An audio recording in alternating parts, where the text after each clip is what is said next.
Hola, buenos días. Em, Soy Abraham García. Soy estudiante de la maestría en Psicología Clínica y de la Salud de la Universidad IEXPRO. Em, Este video responde a una tarea eh, de nuestra maestría sobre las corrientes psicológicas o escuelas psicológicas que existen actualmente. Que en realidad, bueno, a nivel de investigación parece que son 8. Eh, el internet dice muchas cosas, dice que son entre 10 12, pero me parece hasta ocioso plantear y hablar de todas. Yo creo que me voy a abocar solamente a hablar de las que de alguna forma he visto y he utilizado en mi desarrollo como terapeuta. Y me parece que son las, digo, yo no soy quien para validar, pero me parece que son las que tienen, bueno, a mi punto de vista, las que tienen un peso científico muy interesante. Sobre todo pensar que la cura de los pacientes, o la probable cura, porque hablar de cura es muy exagerado, por así decirlo, muy benevolente para nosotros. Pero bueno, al final del día lo que nosotros hacemos es apoyar y ayudar a los pacientes a que mejoren. Es parte de lo que tiene que ver con la salud mental. Entonces, bueno, respondiendo a esta parte de la tarea, me voy a abocar a hablar de psicoanálisis, que bueno, es la teoría que a mí más me ha gustado. De hecho, toda mi formación en la UAM Xochimilco fue psicoanalítica. Y todos mis profesores eran psicoanalistas o eran psiquiatras. Entonces, pues estoy muy familiarizado con la parte psicoanalítica.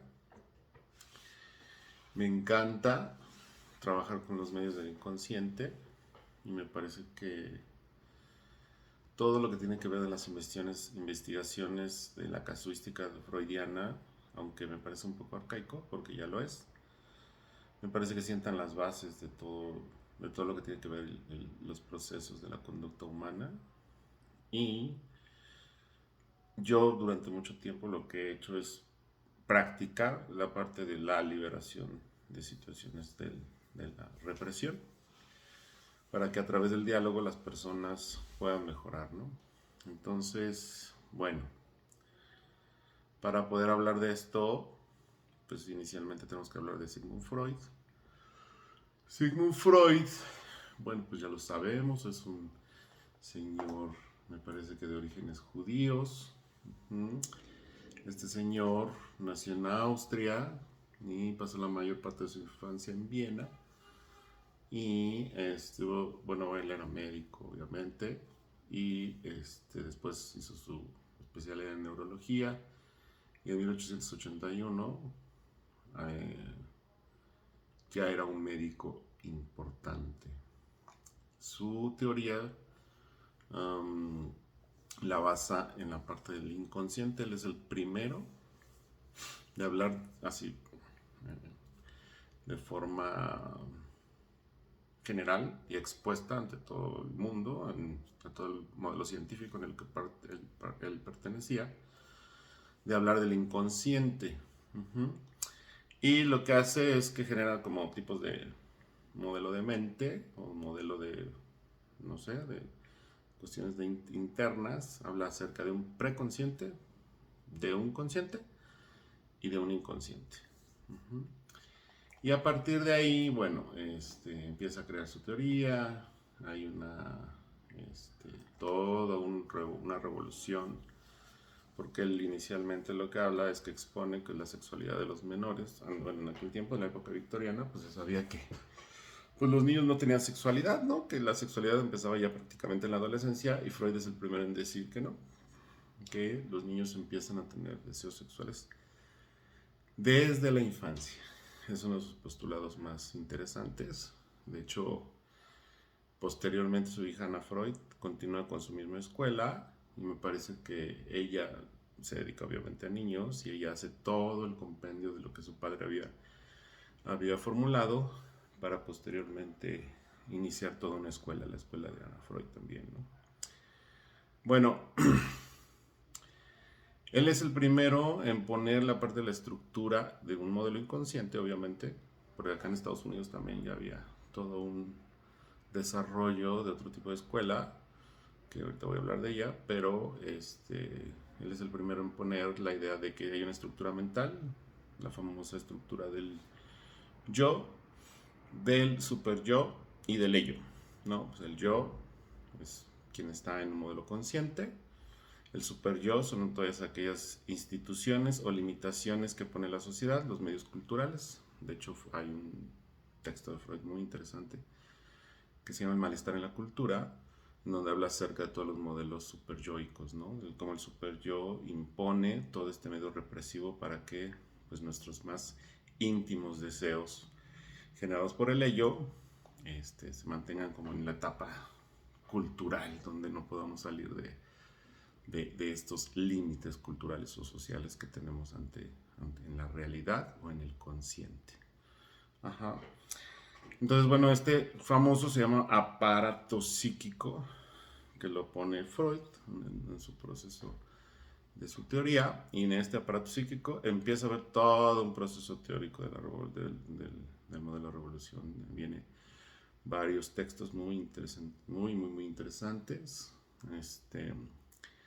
Los ensayos sobre las teorías sexuales, viene el malestar en la cultura y vienen, bueno, diversos, ¿no? Que son parte de...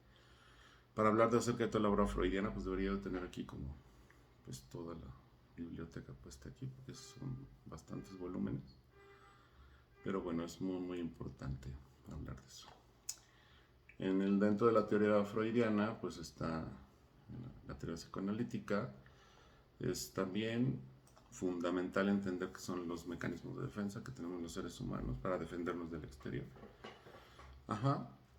Que bueno, son la represión, la negación, la proyección, el desplazamiento, la regresión y la sublimación, ¿no? Y bueno, al final del día, el primero y el fundamental pues es la negación. Todos los bebés, el primer mecanismo de defensa que se empieza a generar en la infancia pues es el modelo de negación, en donde pues hay muchos pacientes pues ahí quedan bloqueados en el sentido de que lo primero, cuando les llega una problemática muy fuerte, lo primero que hacen es negar la realidad y transformarla en otras cosas que generalmente los enferma, ¿no? O bien regresión, otro de los mecanismos también muy vistos en consulta pues son los modelos de regresión, ¿no?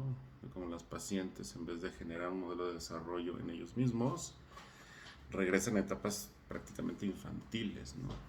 Que nuevamente pues hay que trabajar con ellos para irles apoyando a superar los procesos de estas etapas en las cuales se quedaron. Es lo mismo que decía Erickson, por ejemplo, ¿no?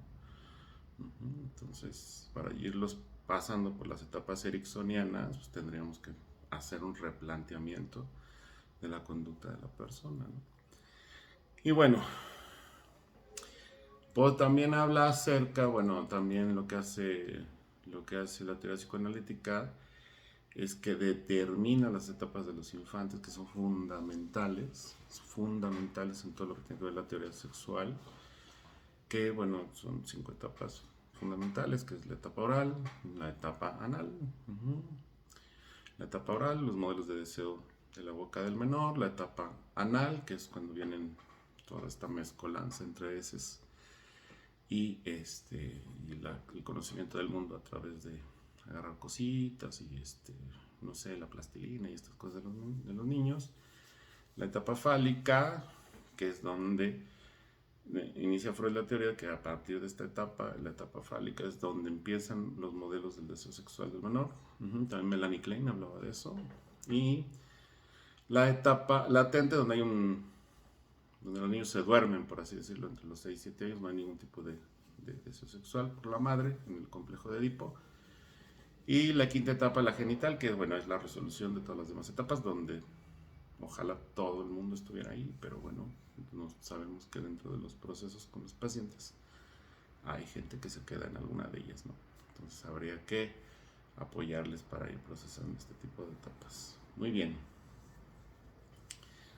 Freud dice que obviamente todas estas etapas pues, se deben de concluir con éxito, así como Erickson también dice que todas estas etapas se deben de concluir con éxito, o Piaget también, pero dentro de ya la práctica psicológica sabemos que es muy complicado hacer este proceso, ¿vale? Bien, para terminar, bueno, digo, no me puedo alargar mucho, pero es muy interesante entender la parte onírica.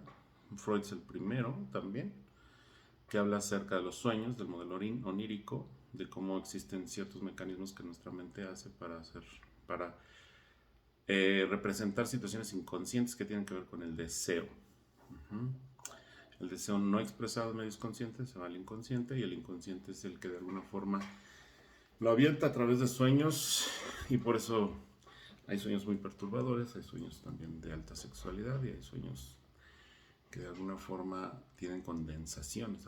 Freud hablaba acerca de condensaciones, ¿no? Acerca de significados que están puestos uno sobre otro, y que de alguna forma este tipo de procesos no permiten ver la realidad, ¿no? Ver lo que realmente está pasando con los deseos de las personas en su sentido inconsciente, ¿no? Bueno, después de ello vienen muchos hijos de la teoría que me parecen grandes sabios, me parecen personas, pues, son como de otro planeta, son gente que merece toda mi admiración, como Carl Jung, por ejemplo, como Lacan, que bueno, Lacan es inentendible. Yo la verdad es que lo único que entiendo de Lacan, me parece que todos los psicólogos que nos dedicamos a esto lo debemos entender al 100%, el estadio del espejo, para poder trabajar medios de identidad. Y la parte de lo real y lo simbólico con Lacan, que me parece que es como interesante, y aparte fundamental que la gente que nos dedicamos sepamos perfectamente qué es un orden simbólico y qué es un escenario del espejo, ¿no?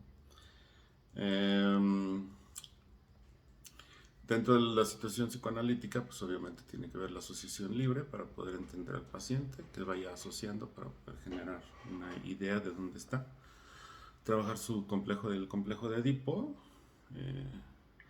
desde el punto de vista no desde la estructura básica del enamoramiento de la madre o del padre y complejo de Electra y estas cosas, no, sino entender la falta, ¿no? Desde la falta, el proceso edípico, para saber, o sea, no todo el mundo se enamora de su padre y no todo el mundo se enamora de su madre, y por eso pues, es una vida eterna de fracasos. No me parece que sea eso, me parece que eso está más que rebasado, pero sí es importante entender los medios edípicos para poder seguir con el modelo de los pacientes. Otra situación fundamental dentro del modelo psicoanalítico es el análisis de tu transferencia y la contratransferencia, para que tú puedas apoyar al paciente, porque dentro de este proceso de información, si no existe un diálogo positivo en estos procesos, pues la verdad es que no le vas a ayudar en nada al paciente, sobre todo porque no está sintiendo nada. O sea, si nada más escuchas, si nada más tratas de crear medios de estructura, así como decir, bueno, pues él está mal por esto y esto, y tú no sientes nada, pues por obvias razones no vas a ayudar a la gente, o sea, no la puedes ayudar. Entonces, este rollo de trabajar con la transferencia y la contratransferencia dentro de la clínica es fundamental. Es fundamental para que tú puedas apoyar al paciente a estar hacia adelante. Y bueno, otra teoría que, bueno, la verdad es que yo no soy muy bueno, desconozco un poco sobre la parte de la conducta, pero bueno, es importante hablar de ello.